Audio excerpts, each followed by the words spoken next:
The Sword Art Online video games and handhelds have really gone hand in hand ever since they originally started coming out. I remember back when Hollow Fragment released for the PlayStation Vita in Asia with an English translation. Unfortunately, they did start making SAO games that weren't made for handhelds and released only on consoles. Or at least initially. We did finally get a console exclusive on handhelds around the Gun Gale Online arc of the anime. So, here is my review of Sword Art Online Fatal Bullet Complete Edition for the Nintendo Switch. Before we get started, the thing to know about the Sword Art Online video games is they follow a different timeline from the anime series. Hollow Fragment made a what-if scenario, and the games that followed were basically sequels showing different games and settings following that alternate storyline. Hence why you see characters like Philia, Strea, Rain, and Premier in Fatal Bullet. Now, as far as Fatal Bullet's story, it surrounds you, a new player, to GGO, Gun Gale Online, as you start questing with your best friend and receive a special AI companion added in a new update.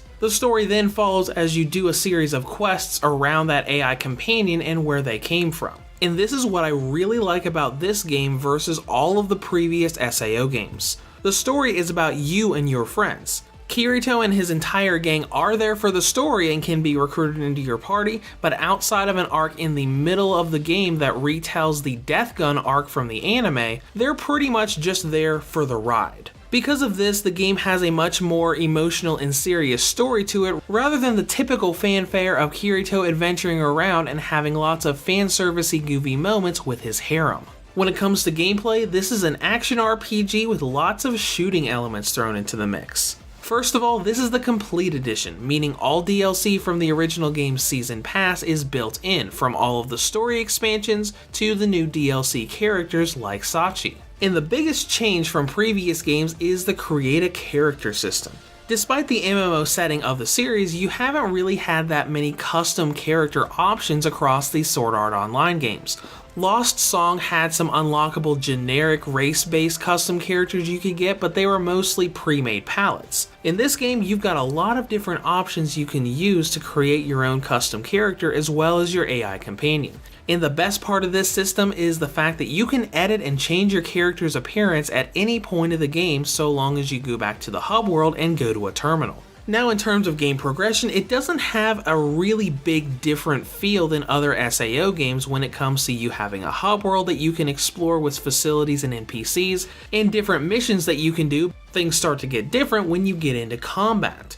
Since this game is based off of Gun Gale Online, it's basically a third-person shooting action RPG. While you've got a few swords to choose from in the form of photon swords like Kirito used in the anime, the majority of the weapons you have to choose from in the game are firearms like pistols, submachine guns, and sniper rifles. While you're using these firearms, you have a little bit of a mix of shooting mechanics and hitboxes to give that RPG feel as well as the shooter feel. You can shoot at your enemies without looking down the sights using a bullet circle that will randomly fire in the direction of the circle, sometimes hitting enemies and sometimes not. Or you can look down the scope or sights and fire directly at whatever the reticle is pointed at. The game's also a bit different when it comes to movement via the hookshot weapon that you start out with. Not only is this used for platforming and puzzle solving in some of the trickier dungeons, but it's really useful as a way to get out of combat when you're under heavy fire. As you'd expect, this combat formula makes the game feel more like a shooting game than an RPG, as most of those RPG mechanics come from skills in the leveling system. Like in the other SAO games, you can learn rechargeable skills that'll give you various buffs like increasing specific stats or increasing your accuracy for the bullet circle.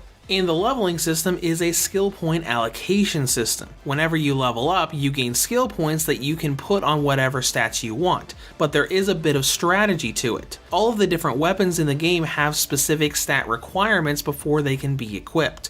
So you might have to grind a bit and level up specific stats to equip that sniper rifle you just got, or even to upgrade your existing one, because as weapons get stronger, so do those requirements. But now let's get out of the formula and talk about a couple things I didn't like about the game. The first is the boss and enemy respawn range system. If you're in the middle of a fight and leave the main area or room where the boss is, they'll disappear, and when you re-enter said area, they'll respawn with all of their health back as a new encounter. The problem is most of the bosses have knockback abilities that will send you flying upon being hit. There were several times where I would be in the middle of a boss fight, get hit by one of these knockback attacks, fly through a door and into a hallway, the boss would disappear, I'd go back in and have to restart the entire fight from the beginning. The other aspect I didn't like about the game is the fact that there's so little variety in dungeon and enemy design. All of the game's dungeons pretty much look like the same dungeon, just made a little bit differently with the layout, and there really just aren't that many enemy types in the game. I was probably only about halfway done before the main story missions started chucking out boss reskins for me to fight. Though that's not to say the game doesn't have a good amount of content. The base game should take you about 20 hours or so to clear, and all of the DLC expansions that are built into Complete Edition can easily double that. Now let's dive into presentation. Graphically, the game looks very pretty, especially in cutscenes, though there is a fair amount of blurring during gameplay. This is much more noticeable in handheld mode, but if you're not looking for it, it's probably not going to bother you that much. And performance is pretty much the same situation. There are occasional frame drops in gameplay, especially in the larger areas.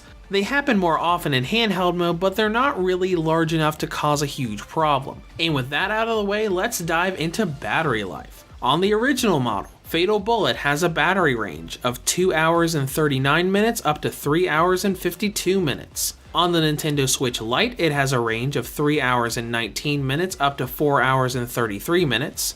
And on the 2019 V2 or Redbox model, it has a range of 4 hours and 37 minutes up to 5 hours and 21 minutes. In conclusion, Gun Gale Online's video game finally comes to handhelds with an acceptable amount of optimization. Now on the downside, the game's got some frustrations and problems, from in-game features like bosses respawning to the minor blurring in handheld mode. But if you love the series and don't mind fighting the same enemies with different skins and weapons, it's a fun little game that combines ARPG mechanics with third-person shooting. Reviews to Go rates Sword Art Online Fatal Bullet Complete Edition for the Nintendo Switch a 7 out of 10. If you have any comments or questions, feel free to leave them below. Thanks for watching and have a great day.